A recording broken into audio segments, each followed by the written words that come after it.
오늘의 주요 뉴스입니다. 방역당국이 4.7 재보궐선거 유세에는 5인 이상 금지 규정을 적용하지 않겠다고 밝혔습니다. 하지만 되도록 악수를 자제하는 등 방역에 신경 써달라고 요청했습니다.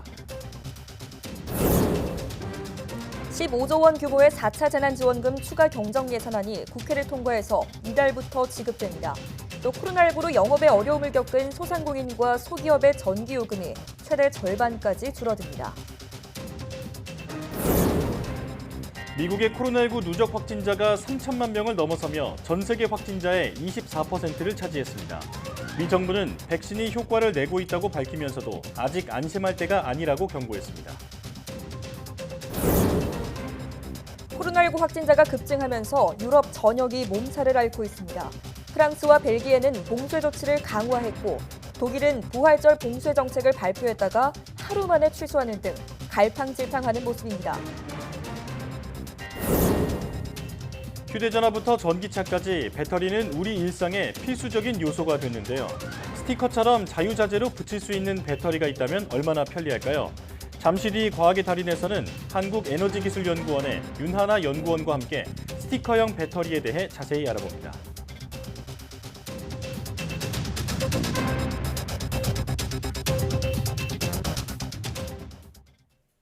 여러분 안녕하십니까? 사이언스 투데이 시작합니다. 정부가 4.7 재보궐선거를 앞두고 선거 유세 과정에서 5인 이상 모임은 방역 위반으로 보지 않겠다고 밝혔습니다. 손영래 중앙사고수습본부 사회전략반장은 사적 모임 자체는 규제하고 있지만 선거운동 특성상 유세 과정에서 사람들을 만나고 인사하는 것은 모임으로 간주하기 어렵다며 이같이 말했습니다. 이어 유세하더라도 가급적 거리 두기를 지키고 악수 대신 주먹을 부딪히는 식으로 악수를 자제하도록 권고하고 있다고 설명했습니다.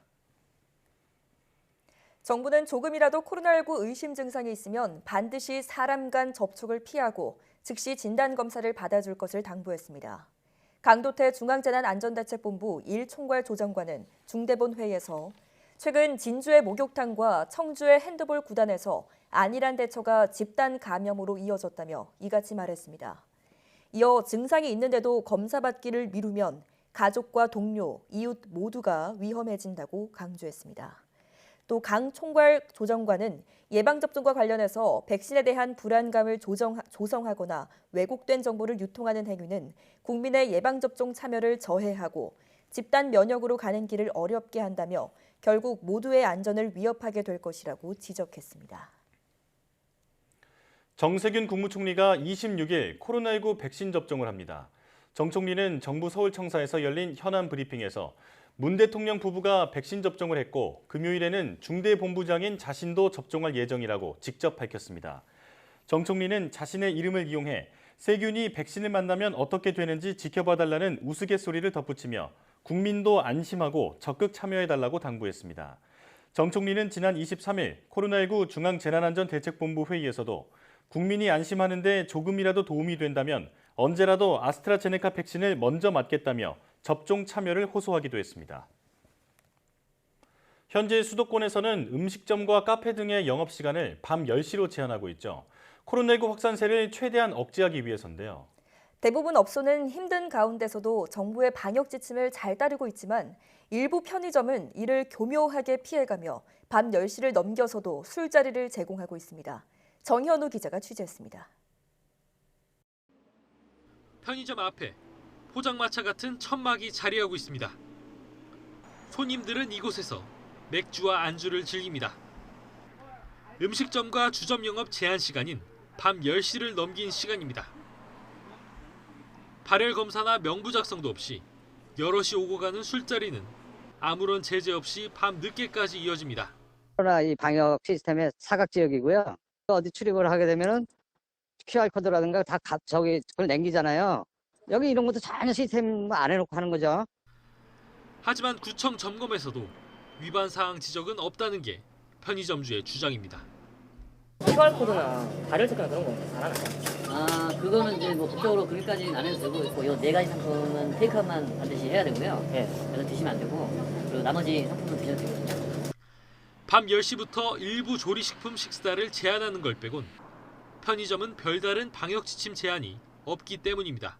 수칙 자체도 편의점 부분은 아예 정부 수칙에도 제외되어 있어서 지금 되어 있는 건 음식점이나 카페 이렇게만 명기가 되어 있죠. 숙박업소에서도 밤 10시를 넘겨 이른바 2차, 3차가 이어지는 경우도 많습니다. 요즘 이렇게 막 술 마시는 경우 많지 않나요? 네, 많긴 하죠. 네. 5명인데 밤 될까요? 한 개로는 안 되시고 2개 잡으시긴 하죠. 본격적인 봄철을 앞두고 이동량도 늘면서 감염 재확산도 우려되는 상황. 방역의 빈틈을 노릴 게 아니라 자신을 위해서라도 스스로 자제하는 노력이 필요한 시점입니다. YTN 정현우입니다. 코로나19 여파 등으로 우리나라 가계와 기업 등 민간 부문의 빚이 전체 경제 규모의 2배를 훌쩍 넘어섰습니다. 한국은행은 지난해 말 명목 GDP 대비 민간 신용, 즉 가계와 기업의 부채 잔액 비율이 215.5%라고 발표했습니다. 이 수치는 통계가 시작된 1975년 이후 가장 높을 뿐 아니라 2019년 말 대비 증가폭 18.4%도 역시 최대치입니다. 가계 신용이 작년 말 현재 1,726조 1,000억 원으로 1년 새 7.9% 늘었고 처분 가능 소득 대비 가계부채 비율도 175.5%로 2019년 말보다 13.2%포인트 높아졌습니다. 기업 신용도 2,153조 5천억 원으로 10.1% 증가했습니다. 4차 재난지원금 지급을 위한 15조 원 규모의 추가 경정 예산안이 국회를 통과했습니다. 여야는 본회의를 열고 재석 259명 가운데 찬성 242명, 반대 6명, 기권 11명으로 추경안을 처리했습니다.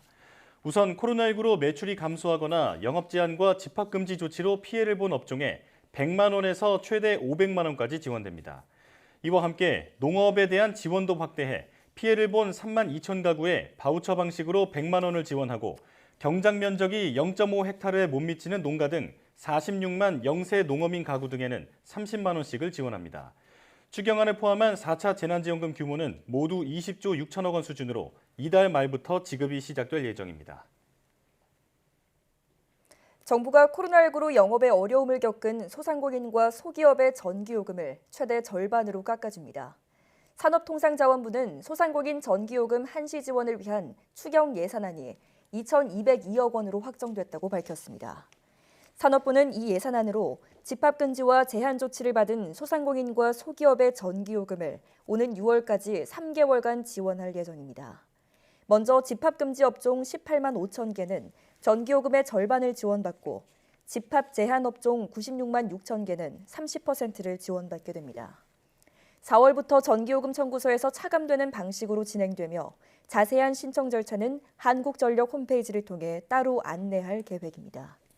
산업부와 한전은 또 추경 지원 대상이 아닌 소상공인의 부담을 줄이기 위해서 6월까지 전기요금 납부 유예 제도를 운영한다고 밝혔습니다. 식품의약품안전처는 바이넥스와 비보존 제약이 의약품을 제조할 때 미허가 첨가제를 사용하고 제조 기록서를 거짓 작성하는 등 위법 행위를 저지른 사실을 확인했다고 밝혔습니다. 식약처는 앞서 YTN이 연속 보도한 두 회사의 의약품 불법 제조를 확인하고 전국의 위수탁 의약품 제조소 30개소에 대해 긴급 특별 점검을 실시했습니다. 두 회사는 의약품에 쓰이는 첨가제를 변경 허가 없이 임의로 사용하고 제조 기록서를 허위 작성했으며 원료 사용량을 임의로 증감한 것으로 드러났습니다.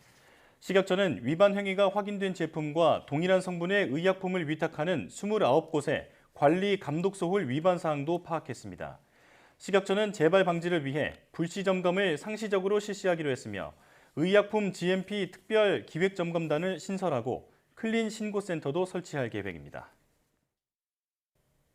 문재인 대통령이 나로우주센터를 찾아 한국형 발사체 누리호의 1단부 최종 연소 시험을 참관하고 세계 7대 우주강국 도약을 선언했습니다. 문 대통령은 오는 10월을 목표로 누리호 1차 발사를 준비하고 있는 전남 고흥 나로우주센터를 방문해 발사체 개발 현황을 보고받고 누리호 1단부 종합 연소 시험을 지켜봤습니다. 이번 시험은 총 3단으로 구성된 누리호 최하단부의 자동 발사 절차와 추력 편향 시스템 작동을 검증하기 위한 것으로 실제 쏘아 올릴 발사체와 동일한 모델로 실제 발사와 같은 절차를 거쳐 이루어졌습니다. 정부는 이번 시험의 성공으로 사실상 누리호 개발이 완료됐다고 보고 비행 모델을 최종 조립해 계획대로 오는 10월 발사할 예정입니다.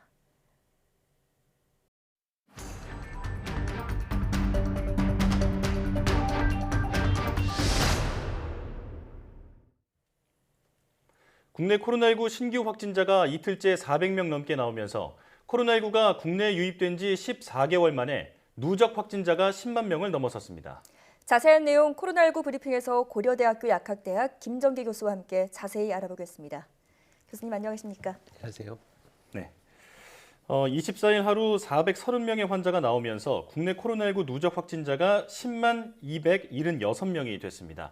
14개월 만에 10만 명을 넘어선 거고 9만 명부터는 24일 만에 1만 명이 늘어난 건데요.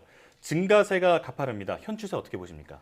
일단 뭐 지금 추세는 당연히 그러니까 한 300명에서 400명대, 주로 400명대 신규 확진자 규모를 나타내고 있거든요. 네. 그러니까 지금의 신규 확진자 규모는 현재의 방역 시스템과 굉장히 밀접하게 연결이 되어 있습니다. 근데 지금 방역 조치를 뭐 여기서 더 강화하는 거는 제가 보기에는 현실적으로 여러 가지 상황상 어려울 것 같고 예. 이렇게 된다 그러면 지금의 증가세는 계속 이어질 거다 이렇게는 보고 있습니다. 그래서 이 부분에 대해서 추가적인 어떤 효과적인 방역 대책이 나와야 되는데 아직까지는 그런 부분이 보이지 않는다. 그래서 한동안 지금 같은 추세는 이어질 거다 이렇게 예상을 하고 있습니다. 예. 네, 추가적인 방역 대책이 필요해 보인다 이렇게 말씀해 주셨습니다.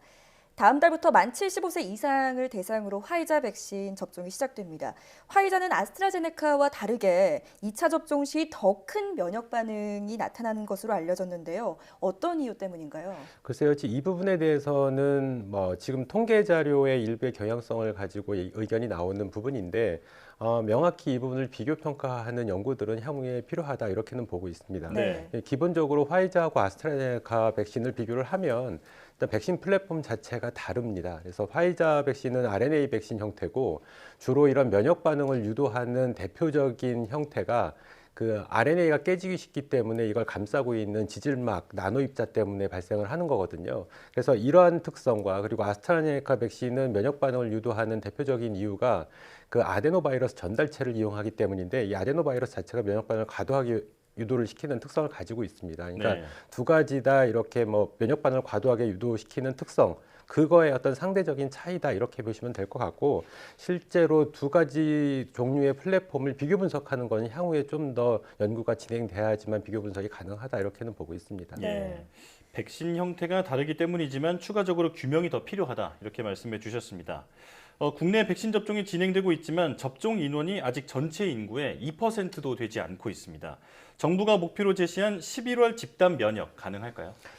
가장 중요한, 그러니까 관건이 되고 있는 부분은 도입, 공급이 원활하게 예상대로 될 거냐 이 부분이거든요. 네. 그러니까 지금 우리나라의 의료 시스템 상으로는 공급만 충분히 제때 된다라고 하면 충분히 가능하다 이렇게는 보고 있습니다. 네. 따라서 정부에서 보건당국에서는 지금 예상하고 있는, 계획하고 있는 또는 계약을 맺은 백신의 공급 물량이 제때 도입이 되도록 최선의 노력을 다해야 될 것 같고요. 예. 네. 만약에 이러한 부분에 특이적인 변수나 차질이 발생하지 않는다라면 정부에서 얘기하고 있는 11월 집단 면역, 제가 보기에는 공급만 더 충분히 된다라면 그 이전에도 충분히 가능하다 이렇게는 보고 있습니다. 예. 네, 도입이 원활하게 되는지가 집단 면역의 관건이다 이렇게 말씀해 주셨습니다. 국내에서 영남 지역을 중심으로 변이 바이러스 감염이 확산되고 있죠. 변이 바이러스의 지역 전파를 막기 위해서 격리 해제 기준을 강화해야 한다 이런 지적도 나오고 있는데요. 어떻게 보십니까? 지금 말씀하신 부분대로 그러니까 3월 20일 날 방역당국에서 브리핑을 통해서 발표한 내용은 국내에서 추가적으로 발생한 국내 자체에서 발생한 변이 바이러스가 26건이 추가됐거든요. 네. 그러니까 보면은 상당히 높은 비율로 보입니다. 그러니까 뭐 다른 나라에 비해서는 상대적으로 낮지만 지금 이러한 일부분의 변이 바이러스의 지역사회 내 전파가 향후에 일정 기간 텀을 지나면 크게 증가할 가능성이 굉장히 높거든요. 네. 그렇기 때문에 이 부분에 대한 대책이 필요한 거는 맞습니다. 그렇다고 해서 말씀하신 어떤 격리 해제 기준을 새롭게 강화한다. 그러니까 지금보다 2주 격리 기간을 더 늘린다. 그러니까 실제로 그런 부분 같은 경우에는 변이 바이러스가 기존의 바이러스보다 더 오랫동안 체내에서 지속된다라는 연구 결과는 없고요. 안 그러면 격리 해제 시점에서 어떤 강화된 방역 조치가 필요한데 지금 어떻게 보면은 격리 해제 직전에 실제로 코로나19 검사를 해서 음성이 나와야지만 격리 해제 가는 쪽으로 지금 보고 있거든요. 네. 그래서 이러한 부분들 이외에 추가적인 방역 조치는 사실상 어렵지 않을까 이런 생각을 가지고 있습니다.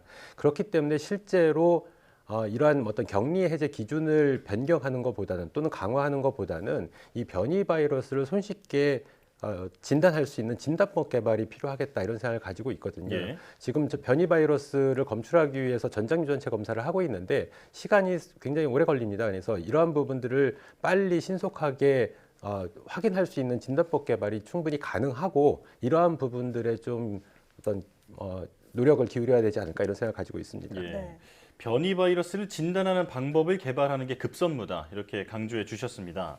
자, 그런가 하면 인도에서는 같은 바이러스 내에서 두 개의 돌연변이가 동시에 발생하는 이중변이 코로나19 바이러스가 발견됐습니다.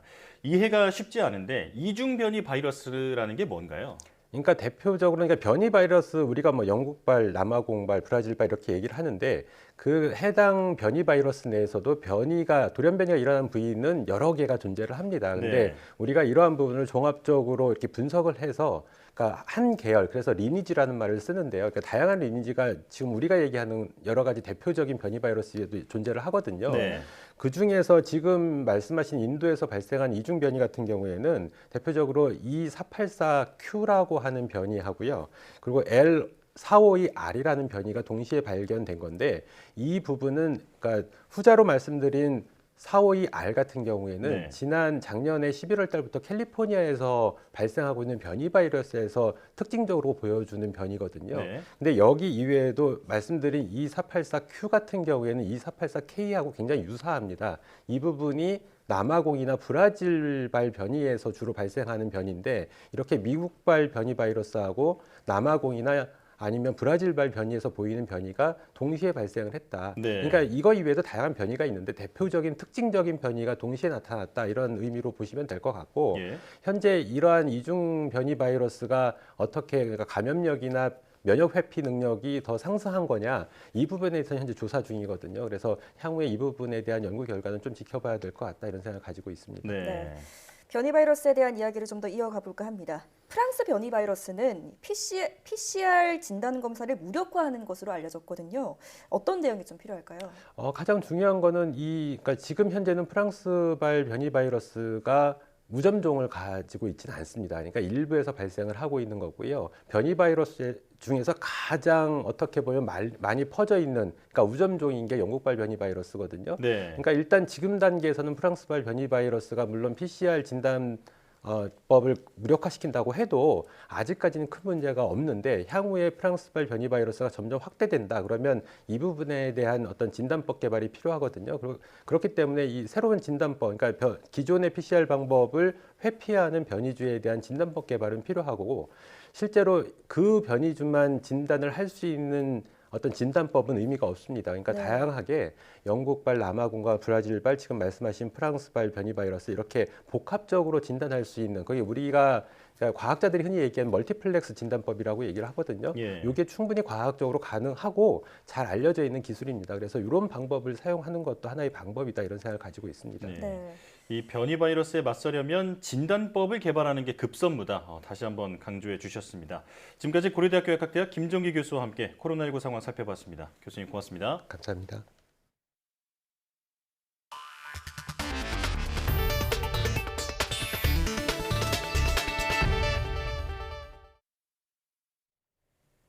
전 세계 누적 확진자의 4분의 1을 차지하는 미국의 코로나19 누적 확진자가 3천만 명을 넘어 11명당 1명꼴로 감염자가 나온 셈이 됐습니다.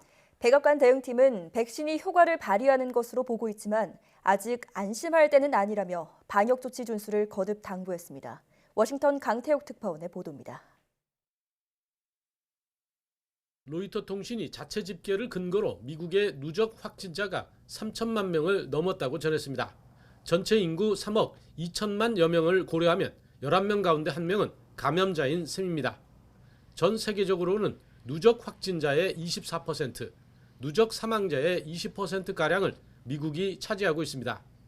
미국에서는 지난해 말부터 겨울철 대확산을 겪은 뒤 지난 2월부터 확산세가 급격히 둔화해 왔습니다. 바이러스 확산이 쉬운 겨울철이 지난 데다 백신 접종이 확대됐기 때문입니다. 백악관 대응팀은 백신이 효과를 발휘하고 있다는 판단입니다. It was very clear in your presentation and your slides, which I hope is coming clear to the American public, which is that these vaccines are being proven to work. 그렇더라도 최근에 느슨해진 방역 조치는 걱정입니다. 일부 주에서는 경제 활동을 전면 재가동하고 마스크 의무화를 해제했습니다. 초기 최대 확산지였던 뉴욕시도 5월 초에 공무원들을 사무실에 출근시킬 계획입니다. 여기에 봄방학을 맞아 여행이 또 급증하고 있습니다. I don't think you can declare victory and say you've turned the corner. You've got to continue to do what we're doing, more vaccinations, and continue to do public health measures until we actually do turn the corner. 보건당국은 백신 보급 확대가 안전판이라고 보고 있습니다. 한 번 접종자는 24%, 접종을 끝낸 사람이 13%에 불과한 만큼 속도를 높여 집단 면역에 이르게 하겠다는 방침입니다. 워싱턴에서 YTN 강태욱입니다. 최근 유럽에서는 코로나19 확진자가 급증하면서 프랑스, 벨기에 등은 봉쇄를 강화하며 긴급 대응에 나서고 있습니다. 독일은 부활절 봉쇄 조치를 발표했다가 하루 만에 취소하는 등 갈팡질팡하는 모습을 보였습니다. 김진호 기자의 보도입니다. 유럽이 코로나19 3차 확산으로 몸살을 앓고 있습니다. Partout sur le territoire, l'épidémie s'accélère.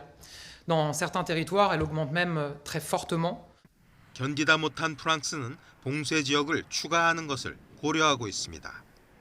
변이 확산으로 지난주부터 파리와 북부 일부 지역에 한 달간 강화된 봉쇄 조치를 내렸는데 리옹의 주요 도시인 론 지역을 포함한 다른 3개 지역까지 확대하는 것을 고려하고 있는 것입니다.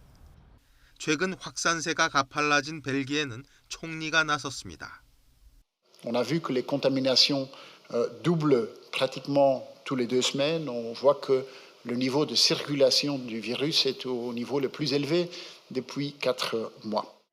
벨기에 정부는 영국발 변이 확진 환자가 40% 증가했고 병원 입원이 28% 증가하면서 국민들의 건강을 크게 해치고 있다며 학교 문을 닫고 주민들의 비필수 사업장에 대한 접근이 제한된다고 밝혔습니다.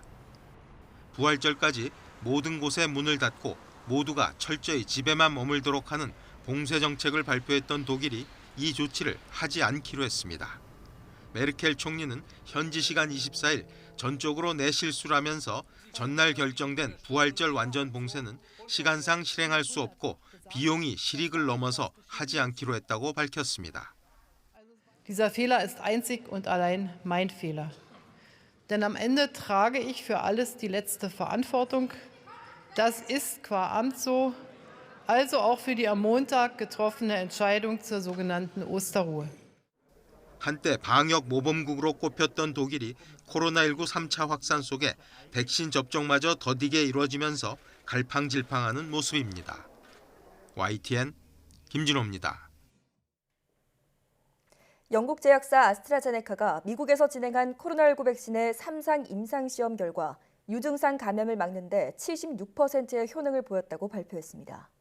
앞서 22일 공개한 효능은 79%였습니다. 아스트라제네카는 또 자사의 백신이 중증으로 진행하는 것을 100% 막는 효과가 있었다는 기존 발표를 재확인했습니다.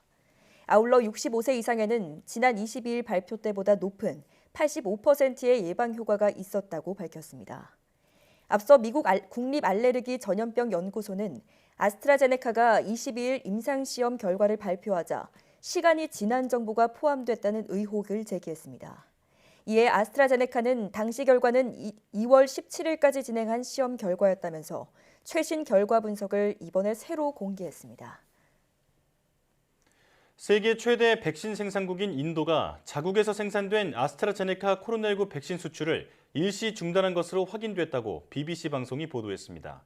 BBC는 인도 외교부 소식통을 인용해서 아스트라제네카 백신 수출 중단 사실을 전하며 4월까지 백신 공급에 영향을 줄 것으로 내다봤습니다.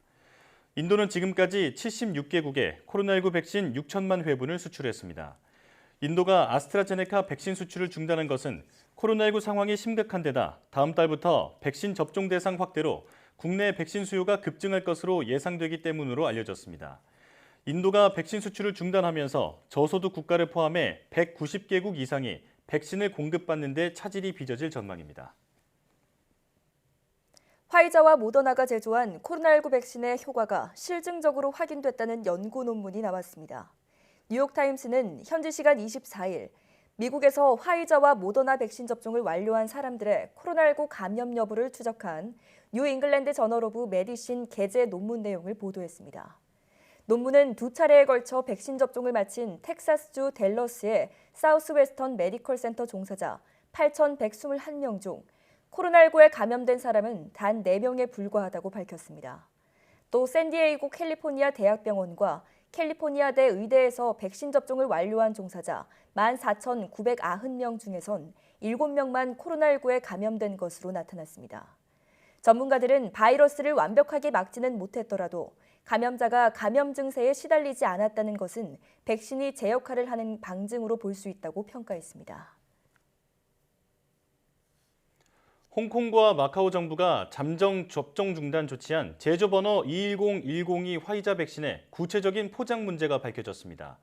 홍콩 언론들은 보건부의 기자회견에서 금이 간 사례 8건, 식염수를 넣어 희석했을 때 압력이 높아져 분출된 사례 22건, 병뚜껑이 헐거워져 있거나 백신 병에 얼룩이 있는 사례 14건 등이 확인됐다고 보도했습니다. 문제가 된 제조번호 210-102의 화이자 백신은 지난달 28일 홍콩에 58만여 회분이 들어왔는데 이 중 15만 회분이 접종됐습니다. 당국은 일단 해동한 백신 11,000회분을 폐기 조치하고 나머지 물량은 사용을 잠정 중단시켰습니다. 일본 정부가 북한이 탄도미사일 2발을 발사했다고 확인하면서 유엔 안보리 결의를 위반했다고 강력히 비난했습니다. 이어 미국과 한국 등 관계국들과 긴밀히 연계해서 대응할 것이라고 밝혔습니다. 도쿄 이경아 특파원이 보도합니다. 스가 일본 총리는 북한 미사일 발사 후 긴급히 국가안전보장회의를 소집했습니다. 회의를 마친 스가 총리는 북한이 지난해 3월에 이어 약 1년 만에 탄도미사일 2발을 발사했다고 확인하면서 강력히 비난했습니다. 我が国と地域の平和、安全を脅かすものであります。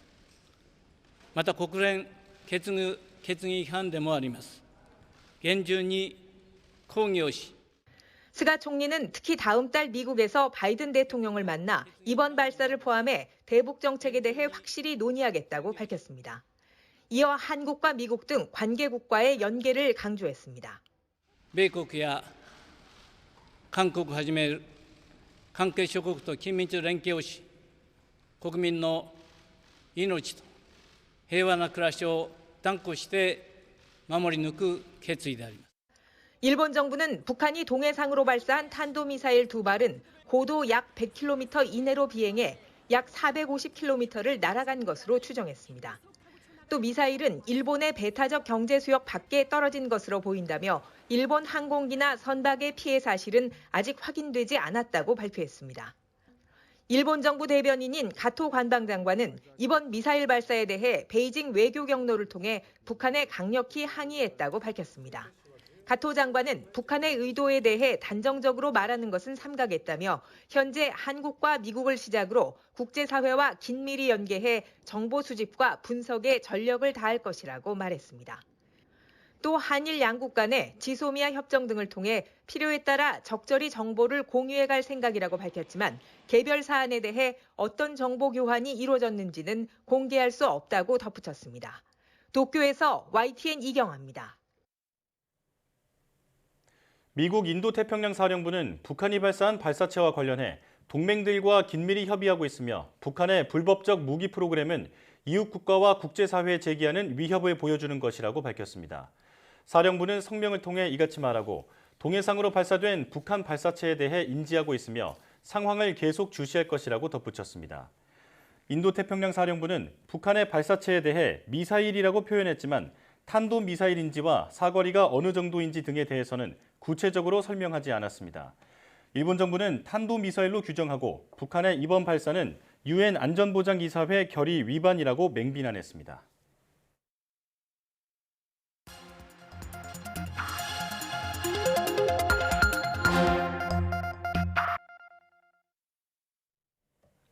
다양한 분야의 이슈를 과학 기자의 시각으로 집중 분석하는 사이언스 취재 파일 시간입니다. 네, 스튜디오에 양회영 기자 나와 있습니다.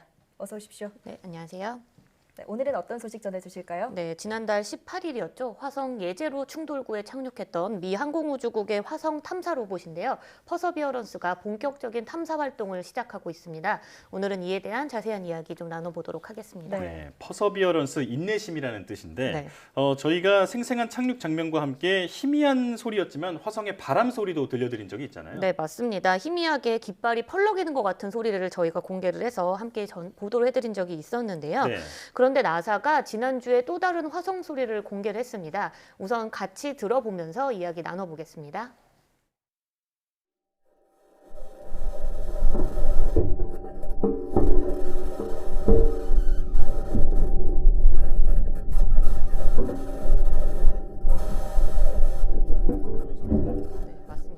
이 소리는요, 화성 탐사 로봇 퍼서비어런스가 화성 표면을 16분 동안 달리면서 마이크로 녹음된 소리가 공개된 겁니다.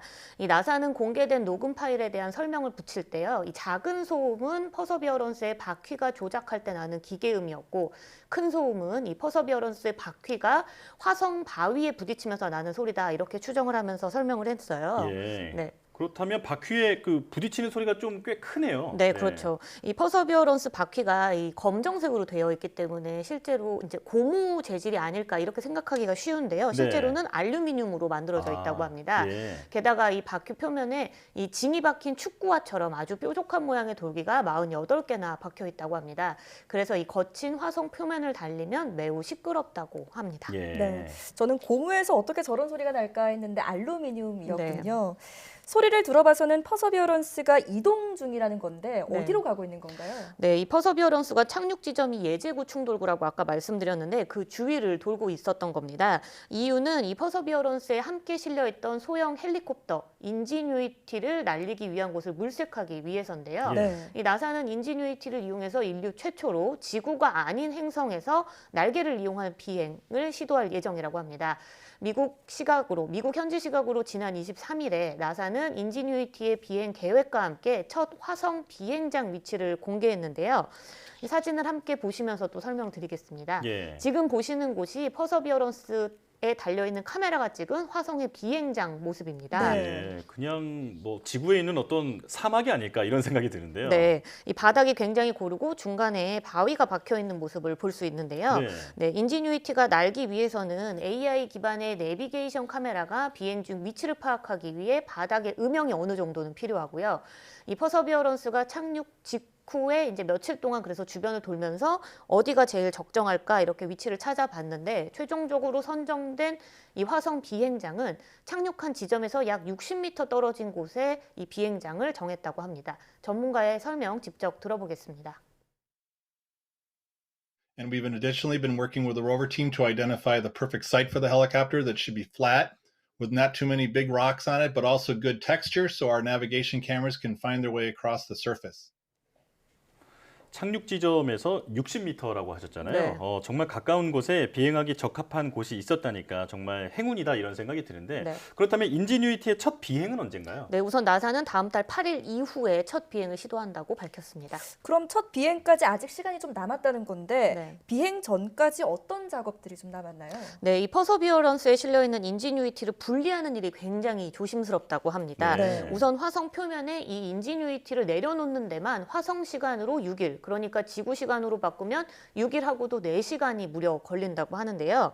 지금 현재 퍼서비어런스의 상황은 어떠냐면요. 아래에 매달려 있는 인지뉴이티를 감싸고 있는 보호막이 지금처럼 떨어져 있는 상태입니다. 네. 이거 보호막 떨어뜨리는데 하루가 걸리고요.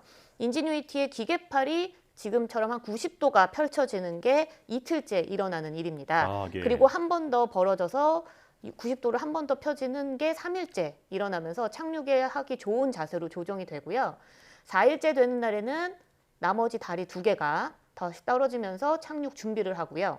5일째에는 전원을 이용해서 배터리를 충전한 뒤 화성 표면에 하강을 하게 됩니다.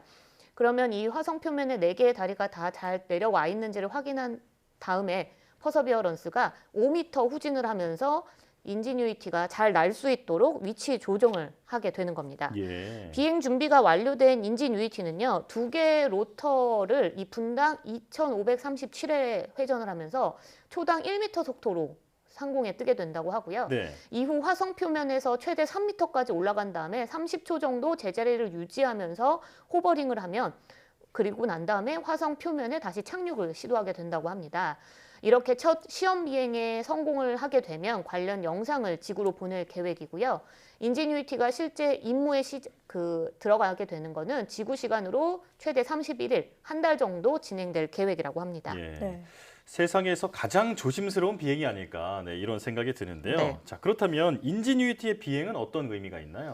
네, 이 화성에서 로켓 분사를 이용해서 비행을 시도한 적은 물론 한 번 있습니다. 근데 지구가 아닌 다른 행성에서 동력, 그러니까 헬리콥터나 프로펠러 같은 이런 동력을 이용해서 비행을 하는 건 이번이 처음 시도하는 건데요.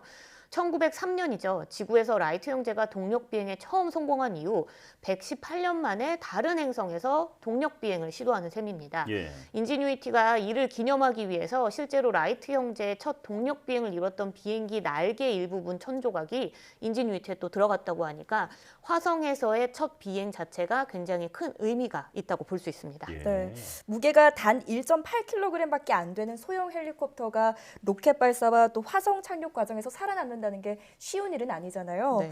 인지뉴이티가 앞으로 수행할 모든 과정이 인류 최초가 될 만큼 꼭 성공했으면 좋겠습니다. 지금까지 양회영 기자와 함께했습니다. 오늘 말씀 잘 들었습니다.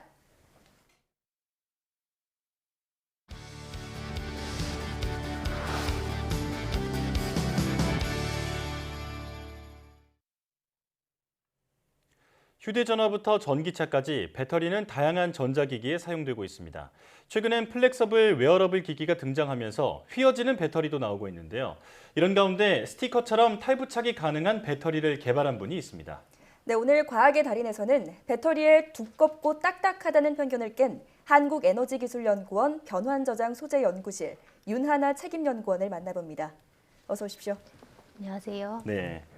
자, 우리는 전자기기에 둘러싸여 산다고 해도 과언이 아니죠. 그 많은 전자기기에 배터리가 들어있는데 보통 휴대폰, 노트북과 같은 전자기기에는 어떤 배터리가 들어있나요? 네, 휴대용 전자기기에 사용되는 것은 주로 2차 전지입니다. 1차 전지와 2차 전지의 차이점을 간단히 설명드리자면 1차 전지는 시계나 리모컨 등에 사용되는 배터리로 한 번 사용하면 재사용이 불가능합니다. 네. 하지만 2차 전지는 1차 전지와 달리 방전 후에도 다시 충전해서 반복 사용이 가능합니다. 예. 2차 전지의 종류로는 납축 전지나 리튬 이온 전지를 들 수 있는데요. 납축 전지는 납과 황산의 전기화학 반응을 이용하는 2차 전지로 다른 전지에 비해서는 경제적이지만 용량에 비해 무겁고 납을 사용하기 때문에 환경 오염에 문제가 있습니다. 예. 그래서 배터리의 수명이 길고 용량이 높으며 카드뮴이나 납 등 환경규제 물질이 포함하지 않고 있는 리튬이온 전지를 많이 사용하는데요. 타 금속이온이나 이온보다 가볍고 고용량의 전지를 만드는 데 유리해서 휴대용 전자기기는 물론 전기차나 로봇 등에 많이 사용되고 있습니다. 예. 네, 리튬 이온 전지는 휴대용 전자기기는 물론 전기차나 로봇 같은 정말 다양한 분야에 사용되고 있는 거군요. 그런데 요즘에는 휘어지거나 몸에 착용하는 기기도 많이 나오고 있잖아요. 그런데 리튬 이온 전지는 이런 기기에 적용하는 데 많은 어려움이 있다고 좀 들었습니다. 네, 맞습니다. 플렉서블하거나 웨어러블한 차세대 기기는 유연하게 변형도 가능해야 하고 이를 견딜 수 있는 내구성 역시 필요합니다. 예. 게다가 오랜 시간 작동도 가능해야 하는데요. 리튬이온 전지는 보통 원통이나 각형, 파우치형 등으로 형태가 정해져 있습니다. 그러면 구부리는 게 쉽지 않았고 또 구부리다 보면 액체 상태인 전해질이 새어나올 수 있는데 그런 불이 날 위험이 있습니다. 그래서 몸에 착용하는 웨어러블 기기나 휘어지는 기기에는 사용하는 데 있어서 어려움이 있었습니다. 네. 리튬 이온 전지는 가볍고 용량이 크다는 장점이 있지만 모양을 바꾸기 어렵고 화재 위험도 있다 이런 말인데요. 몸에 착용하는 기기에 들어가려면 무엇보다 안전이 중요한데 이 문제를 어떻게 해결하셨나요? 네, 다양한 기기에 사용되기 위해서는 가장 중요한 특성이 바로 소형화와 유연성이죠. 예. 이러한 조건을 충족한 차세대 에너지 저장 장치로서 슈퍼커패시터가 많은 관심을 받고 있습니다. 리튬이온 전지의 약 10배가 되는 높은 출력 밀도를 갖고 있고 안전성은 물론 빠르게 충전할 수 있는 장점이 있는데요. 하지만 무게당 에너지 밀도가 리튬이온 전지의 10분의 1 수준으로 낮아서 현재까지는 제한적인 응용만 사용되고 있습니다. 예. 그래서 저희는 극초단 레이저 공정 기술을 응용해서 마이크로 슈퍼커패시터를 개발하게 되었습니다. 여러 가지 다양한 형태로 변형해도 에너지 저장 성능이 유지되고 전력 밀도도 향상할 수 있었습니다. 그렇군요. 기존의 슈퍼커패시터는 무게당 에너지 밀도가 낮다라는 문제점을 가지고 있었고 또 이 문제를 개선해서 만든 것이 마이크로 슈퍼커패시터라는 말씀이신 거죠? 네. 어떤 원리로 개발하게 된 건가요? 네, 저희는 극초단 레이저 공정 기술을 이용했습니다. 저희는 전극으로 그래핀을 사용하는데요. 특히 산소가 많은 그래핀 옥사이드를 사용합니다. 이것을 레이저로 조사하면 이산화탄소와 수분이 날아가면서 광학적으로 환원되는데요. 그러면 내구성이나 우수한 전기 전도성이 확보된 그래핀 전극이 만들어집니다. 이런 장점에 탈부착이라는 특성을 더해 어떤 곳이든 자유롭게 붙였다 뗄 수 있는 스티커 형태로 개발했습니다. 네. 저희가 개발한 2차 전지는 플렉서블한 특성의 기질뿐만 아니라 창문이나 컴퓨터 스크린, 그리고 안경, 명암 등 다양한 재질의 물체 표면에도 반복적인 탈부착이 가능해서 쉽고 편리하게 사용할 수 있습니다. 예, 앞으로 다양한 분야에서 활용될 수 있을 것 같은데요.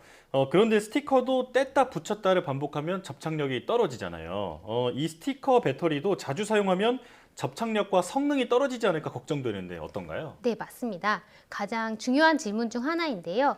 얼마나 접착력이 있는지 저희가 약 200번가량 붙였다 뗐다 하는 테스트를 반복했는데요. 네. 전극 자체의 성능에 큰 변화는 없었고 약 97% 이상의 성능 유지율을 나타냈습니다. 다만 먼지가 쌓이면 부착력이 떨어질 수 있는데요. 예. 이럴 때는 물이나 에탄올을 사용해서 닦아주면 됩니다. 네. 물이나 에탄올로 한번 닦아주면 접착력도 회복이 된다고 하니 활용성이 굉장히 높을 것 같은데요. 스티커형 마이크로 슈퍼커패시터의 개발, 어떤 의미가 있을까요? 네, 입는 전자기기나 신체에 부착 또는 이식 가능한 전자기기와 같은 차세대 웨어러블 디바이스 적용하기 위해서는 안전성 확보가 최우선되어야 하는데요. 예. 수명이 길고 플렉서블하거나 손쉽게 탈부착이 되는 등 기존과는 다른 다양한 요구 조건들이 충족되어야 합니다. 이러한 점에서 저희 마이크로 슈퍼커패시터는 기존의 리튬 기반의 2차 전지 대비해서 안전성이 매우 뛰어나고 디자인의 유연성이나 장수명 특성, 그리고 고출력 특성을 가지는 등 다양한 장점을 지니고 있어서 차세대 웨어러블 디바이스용 초소형 에너지 저장 장치로 활용 가능할 것이라 생각됩니다. 네. 성능과 안전성 둘 다 갖춘 에너지 저장 장치다 이렇게 부를 수 있을 것 같습니다. 자, 그렇다면 앞으로 조금 더 보완할 부분 어떤 게 있을까요? 저희가 현재 개발한 마이크로 슈퍼커패시터는 아직 초기 연구 단계로 다양한 형태의 웨어러블 디바이스에 적용하기 위해서는 에너지 밀도를 더 높일 필요가 있습니다. 예. 이를 위해서는 전극의 3차원 집적도를 높여서 단위 면적당 전극 용량을 증대시키고자 하고요. 또한 현재 저희가 사용한 디바이스에는 전해질로 고분자계 전해질을 사용하고 있는데 전압 범위가 낮아서 높은 구동 전압 범위를 갖는 전해질 도입을 통해서 에너지 밀도를 향상할 생각입니다. 예. 네, 빠른 시일 내에 상용화되는 모습을 좀 기대해 보겠습니다. 마지막으로 연구원님의 앞으로의 계획이 좀 궁금하거든요. 네, 제가 가지고 있는 계획은 크게 3가지로 나눌 수 있습니다. 첫 번째로 제가 맡은 일에 최선을 다해서 세상의 변화를 이끄는 과학기술 발전의 보탬이 되고 싶습니다. 네. 그리고 두 번째로는 저와 함께 연구하고 있는 학생 연구원들 그리고 공동 연구자분들과 함께 공동의 목표를 달성하고 싶습니다. 오늘 소개해드린 스티커형 마이크로 슈퍼커패시터 기술도 저희 한국에너지기술연구원 연구팀과 카이스트 그리고 부산대 연구팀이 함께 공동 개발을 통하여 이룰 수 있었는데요. 예. 아이디어 구상에서부터 문제 해결 과정까지 많은 어려움과 좌절이 있었지만 서로 협력하면서 이를 극복할 수 있었고 시너지 효과를 극대화할 수 있었습니다. 네. 그리고 마지막으로 최근 탄소 중립이나 친환경 문제와 같은 사회적으로 큰 이슈인데요. 사용되지 않고 버려지는 미활용 바이오매스와 같은 폐자원들을 활용해서 고부가 가치의 에너지 저장 소재 및 소자 개발 연구를 진행하고자 합니다. 예. 이러한 지속 가능한 친환경 차세대 에너지 저장 기술 개발을 통해서 이공계 연구자의 한 사람으로서 우리가 살아가는 사회와 미래 세대를 위하여 조금이나마 기여하는 방안을 찾기 위해 노력하고자 합니다. 예. 과학자로서 우리 사회에 어떻게 하면 도움이 될까 고민하고 계시다. 이런 말씀 네. 들어봤는데요. 저 추가적으로 우리나라의 배터리 기술이 세계적으로 많은 관심을 받고 있잖아요. 그렇다면 우리의 배터리 기술은 세계에서 어느 정도 수준인지 좀 설명해 주실 수 있을까요? 저희 나라 배터리 기술은 아마도 많이들 아실 텐데요. 굉장히 세계 최고 수준에 가깝고요. 네. 또 거의 1, 2등에 하는 굉장히 우수한 성능을 가지고 있기 때문에 네. 또한 연구진분들도 지금 우수한 연구진분들이 많은 좋은 결과를 내고 있어서 굉장히 밝은 미래를 갖고 있지 않나 싶습니다. 네. 오늘 설명해 주신 스티커형 배터리 같은 기술, 그런 기술들이 차세대 배터리 기술이라고 할 수 있을 텐데 네. 이런 부분에서도 우리나라가 앞서가고 있나요? 예, 물론입니다. 저희 나라에서는 차세대 배터리 기술 중에서 이런 웨어러블 디바이스용 에너지 저장 장치도 있고 또 이제 전고체 전지를 기반으로 하는 전고체 배터리도 있는데 이런 부분에 있어서 저희 나라에서는 굉장히 앞선 기술을 지금 가지고 있습니다. 예. 네. 자, 오늘 설명해 주신 배터리 기술이 우리 사회를 조금 더 편리하게 바꿔주길 기대하겠습니다. 상용화가 빨리 됐으면 좋겠네요. 네, 지금까지 한국에너지기술연구원 윤하나 책임연구원과 함께했습니다. 오늘 나와주셔서 고맙습니다.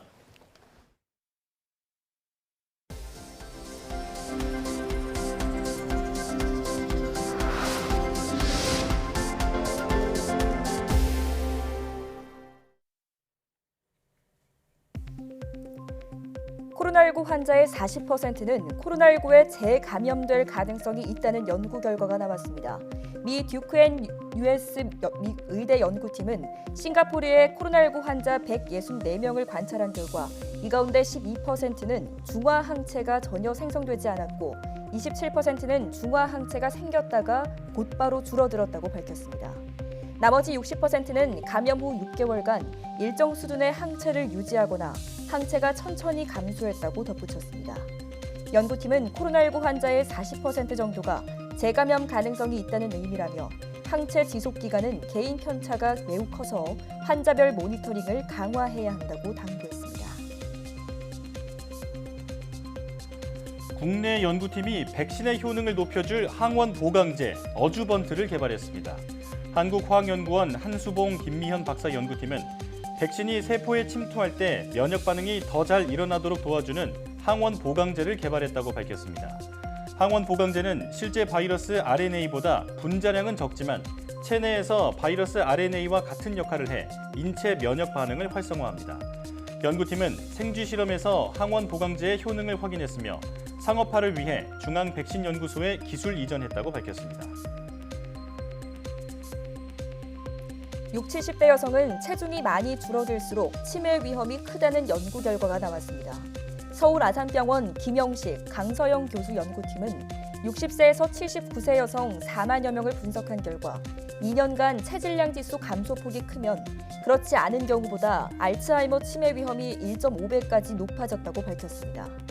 연구 결과 2년간 체질량 지수가 10%에서 15% 감소하면 치매 위험이 1.4배, 15% 이상 감소한 경우 1.5배 높아지는 것으로 나타났습니다. 연구팀은 체질량 지수가 감소하면 영양소가 결핍되고 호르몬 변화가 생겨 인지 기능을 떨어뜨린다고 설명했습니다. 국립중앙과학관이 오는 27일 오후 8시 30분부터 1시간 동안 조명을 끄는 어스아워 캠페인에 참여한다고 밝혔습니다. 중앙과학관은 이 행사를 유튜브 채널로 실시간 중계하고 천체 관측 등 다양한 과학 프로그램을 진행할 예정입니다. 어스아워 캠페인은 3월 마지막 주 토요일 밤에 1시간 동안 전등을 끄는 행사로 세계 자연기금이 매년 주최하고 있습니다.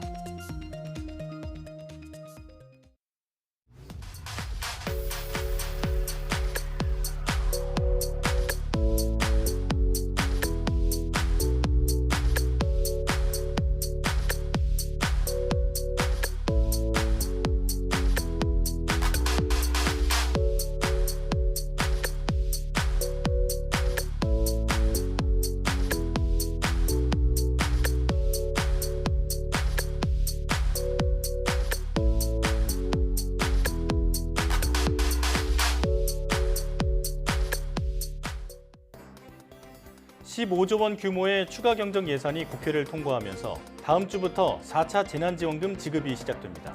코로나19로 피해를 본 소상공인과 농어민에 대한 지원이 확대되고 여행업과 공연업 종사자에게도 지원금이 상향 지급됩니다. 꼭 필요한 사람에게 지원금이 돌아가서 다시 일어설 수 있는 희망이 되길 기대해봅니다. 사이언스 투데이 마칩니다. 함께해 주신 여러분 고맙습니다.